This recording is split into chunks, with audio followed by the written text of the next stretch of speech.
Welcome back to the Scotia endeavors. I kind of did a little bit of work, not thinking about recording.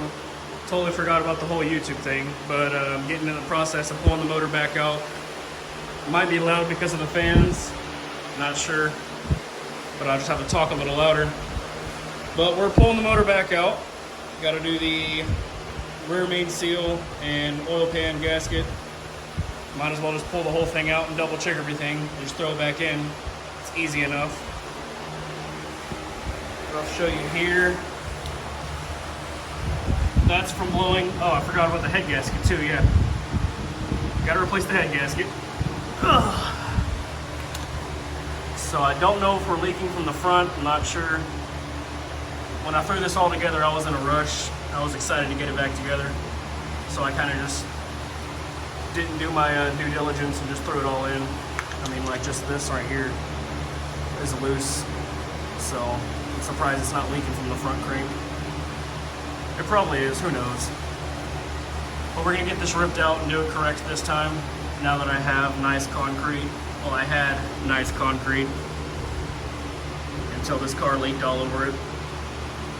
But right now I'm pulling the drive shaft out and the entire harness is disconnected, everything's disconnected. I gotta do drive shaft, exhaust, power steering, motor mounts, and hopefully just rip it right out. And that's the plan, at least. Let's get to it. Now that that's out, we can start ordering parts because I neglected to order parts before getting the motor out. But that's all right. So the transmission looks like it's not leaking at all, so that's good. Rear case is looking fine, oil pan is looking fine. I do need to order a overdrive solenoid bypass because this one isn't, you know, me doing the bypass myself didn't work out, so I'm just gonna order one, throw it in and say fuck it. I don't know why it's leaking a little bit, but that's all right. Weird. What else? Driver's side motor mount. Oh no! My IPD sticker. IPD, send me another one, please. The driver's side motor mount, that was obviously gone. I'm sure y'all could tell by the old videos of me revving it while it was sitting still. It would just jump up on this side, so we're gonna have to do some type of upgraded motor mount. I don't want to do solid, but I definitely want to do something that's not just rubber and it's gonna break with the boost turned up, all the torque. These were definitely just like some shitty $10 motor mounts that I threw on there thinking it would hold, and it didn't. This side held a little bit. That's all right. What else? Yeah, I want to pop the transmission off, inspect the rear main seal, because that's definitely blown out. The oil pan's blown out, so I never put RTV on top of the gasket and just crank down on it, so it's uneven and it's leaking from the front and the rear of it. The head gasket's blown because of this guy right here and the reused head bolts that I've, you know, reused almost 4 times at this point. I had it coming. I deserved it. I knew it was going to do it eventually, but you know, fuck it, right? That's how this goes.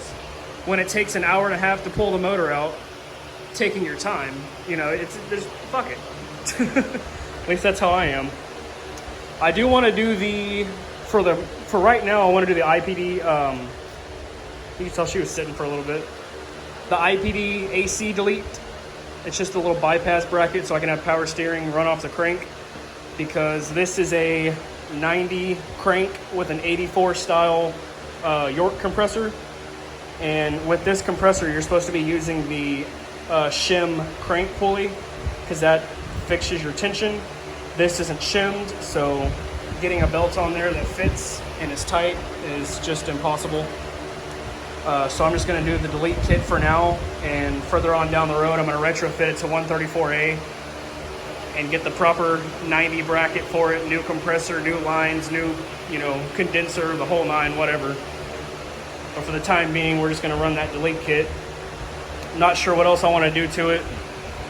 Thinking of doing a bigger turbo. Was thinking of doing micro squirt. because Dave Barton came out with that plug and play micro squirt harness, and you can just buy the micro squirt unit, and it's literally plug and play and you're done. No extra wiring. Glad to see the rear cam seal's not leaking. That's great.